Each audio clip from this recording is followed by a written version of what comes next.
starts right now. A house fire, a business fire, a rollover crash, and a pedestrian killed. We're following all the latest on these stories breaking this morning. Plus, Lancaster police searching for this man. They say he's a person of interest in a triple shooting that left 2 people dead. Good morning. Welcome to wbtv News this morning here on this Friday, June 30th. Good to have you with us this morning. I'm John Carter. We're going to get to all those breaking news stories in just a moment. But first, today's been declared a first alert day by our team of meteorologists as rain is already in the area this morning.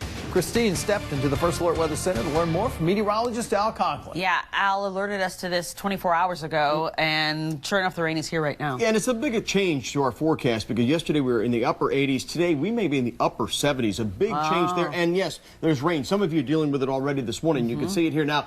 The good news is because of the cloud cover and the early onset of this rain, our severe weather threat is very, very low for today. But there is rain that's falling across the mountains. Taylorsville, Hickory, over to Statesville, Boone, all getting rain this morning, down to Morganton as well. And you can see the heavier downpours coming up out of South Carolina. In fact, some of the heaviest rain right now is just south of Shelby. So that's heading up 18 towards 74. 150 is going to be wet. So DeKalb Street, Patterson Springs, over there towards Long Branch Road, you're getting rain coming out of the Grover area. It's been raining most of the morning up across the mountains and foothills, including Morganton, where it's currently 66 degrees, and you will struggle to get much into the mid-70s across the foothills for today, so hardly feels like late June. Again, it's a first alert day, not necessarily severe weather, but you will have to deal with rain for some of you, the morning commute, and for some of you this afternoon as well. We'll talk about that with our future cast. I'll show you that, what it looks like for this afternoon, and I'm looking ahead to the weekend so you can make some changes in your plans. If we're going to have rain, we'll let you know about it, and I'll have those details straight ahead. Right now, let's check in with Chris, First Alert Traffic. Al, thank you. First Alert Traffic is sponsored by Toyota of North Charlotte. Earlier accident here along Brookshire Boulevard at I-85. Starting to get that cleared up, but you do have some outbound delays from Brookshire 85 up to the north as you make your way towards Hoskins Road this morning. Looking live at I-85 up into the University City area here. Volume starting to pick up, but everything pretty much running along smoothly this morning. 77-85 looking okay. 485 around the perimeter, no significant delays, and we want to just keep reminding you that if you're not used to traveling up 51 between Matthews and Mint Hill, that big intersection there at Idlewild Road and Highway 51 is closed and will be through the middle and end of August as they construct a roundabout. So again, clearly marked with detours, but again, that roadway is blocked off. That's a check of your First Alert Traffic. Christine, back over to you. All right, Chris, thank you. Now let's get back to breaking news. 2 people are dead, another injured in a shooting in Lancaster, South Carolina. Now police are searching for a person of interest in the case. WBTV's Mark Davenport has been all over this story for us this morning. He is live at the Lancaster Police Department. So, Mark, what is the latest information people should know? Well, Christine, I just went inside the front doors here just a few minutes ago. I spoke back and forth, had a good conversation with the lieutenant here at the Lancaster Police Department. He told me that everything that we received in this update overnight is still relevant this morning. This update telling us about that person of interest. You see him there on your screen, and I want to show you a bigger picture of him. This is the man they're looking for, Courtney Javon McCain. He is 36 years old, 5'10", 165 pounds. They say that he also may be injured, and he should be considered armed and dangerous. I want to bring you out to the scene, get you all the details that we have from the Lancaster Police Department overnight. They told us they got a call at about 8:20 at the Palmetto Place Apartments. When they first got on scene, they realized that 3 people had been shot there. We now know the names of 2 of those people. We now know 21-year-old Rakeem Patterson was transported immediately to Springs Memorial Hospital. He unfortunately passed away a half hour after that shooting, just around 9 p.m. last night. And 22-year-old Markevis Foster, he was airlifted to CMC in Charlotte. He passed away 2 hours after the shooting at 11 p.m. Both of them are from Lancaster. The third person there was shot.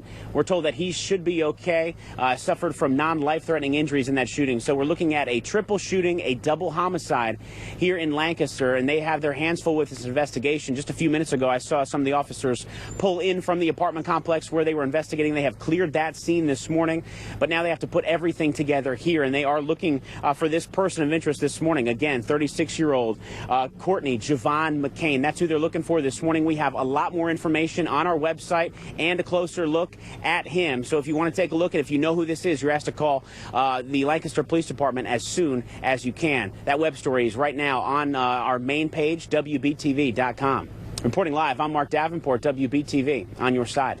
And we're following more breaking news out of Northeast Charlotte. The Red Cross is helping a family of 3 after this fire broke out at their home on Shorthorn Street. A neighbor shared these pictures with WBTV's Micah Smith, and Mike is joining us live now at the scene this morning with more on this. And Micah, it looks pretty bad. Was anyone hurt in the fire?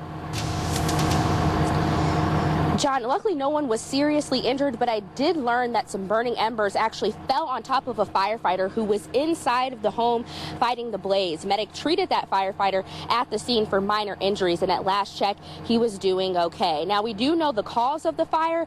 According to a sergeant on the scene, it was actually a cigarette thrown on the side of the house, and unfortunately, once that fire got going, it reached the gas meter, so the fire was being fed by gas for about an hour. It took 45 minutes to get under control.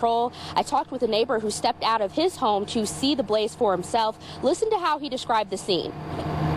It was a blazing inferno, and I guess it was like one of the family members, maybe the son, he was out here, he was distraught. It's really sad, though, you know, to see people work so hard and then something like this happen. A total of 3 people were inside of the home when the fire started. Luckily, all 3 were able to get out safely. Again, this fire is still under investigation, and unfortunately for the homeowners, they say this is a total loss.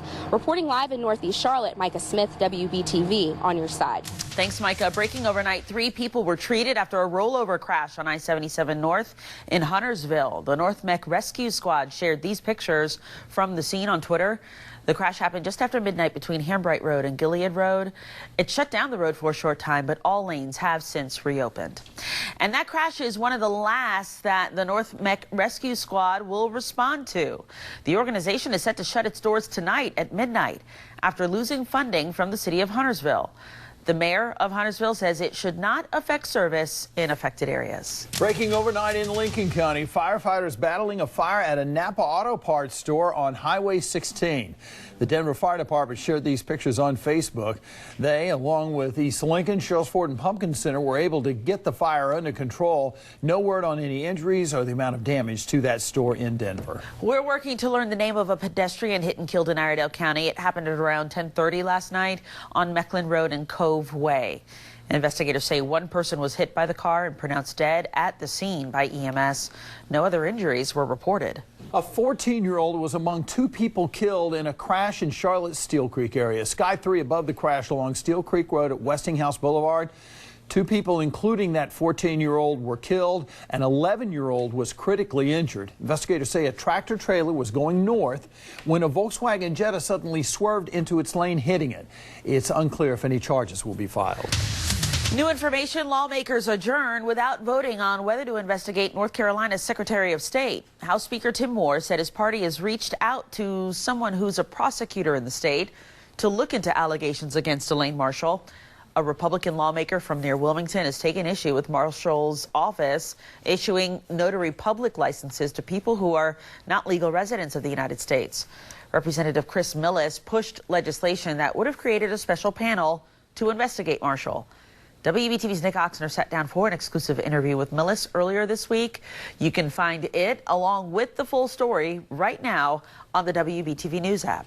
6:07, we want to go over to the Alert Center with Kristen Miranda, who's just gotten some new details. What is this about the chemical attack in Syria? What have you got going here? That's right, John. I want you to go ahead and take a look at my computer screen because this is the attack that we're talking about here. You'll remember it. This is the attack just a couple of months ago that killed more than 90 people.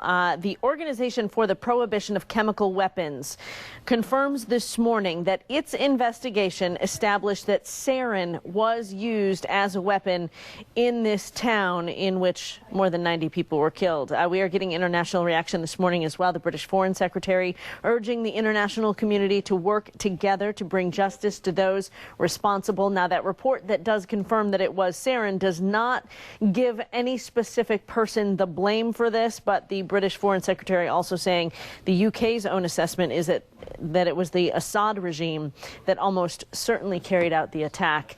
And so we will see what the rest of the international reaction is from this morning. But again, the confirmation this morning from that report that it was sarin gas that was used to kill all of those people. John and Christine. All right, Kristen, thank you. This morning, a man in Waxhaw is facing charges after federal agents say he tried to help someone fly to Syria to join the Islamic State. Court documents say Alexander Smith wanted to travel to Syria to fight alongside ISIS. Federal agents say he also tried to help someone else get there with discounted plane tickets from his girlfriend. He was indicted by a grand jury, and agents raided his home yesterday. Our Sarah Blake Morgan went to the home to get answers, but this is the response she got. You need to put on there ISIS is us. That's what the y'all need to put on there. That's what y'all need to put on there. He is not ISIS. Our government is ISIS. Smith is charged with lying to agents. He's currently in federal custody at the Mecklenburg County Jail.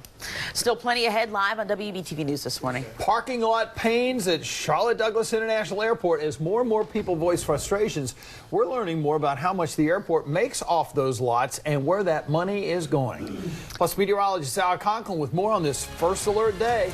John, we're tracking rain this morning. It's raining most across the mountains and the foothills. Now some of that coming up into the Piedmont. You can see the loop that we've got here over the last several hours. And in fact, some of that rain is getting a little on the heavy side around Lancaster County, and that's going to head up to 77. Been raining, as I said, in the mountains. This is King Street and Boone. Overcast. You're currently at about 63 degrees up there, and you'll struggle to get back into the 70s this afternoon. A wet Friday for the mountains, a 70% chance of rain, and it'll be wet around here as well in Charlotte. We'll have that forecast straight ahead. Chris? Now, keeping an eye here on your Friday morning commute. We're looking live at I-85 out near 485. No problems so far. Most of our majors running in the green. We'll keep an eye on your first alert traffic coming up when we come back. Steve's best summer ever finale proves if you work hard, you can play harder. We're talking about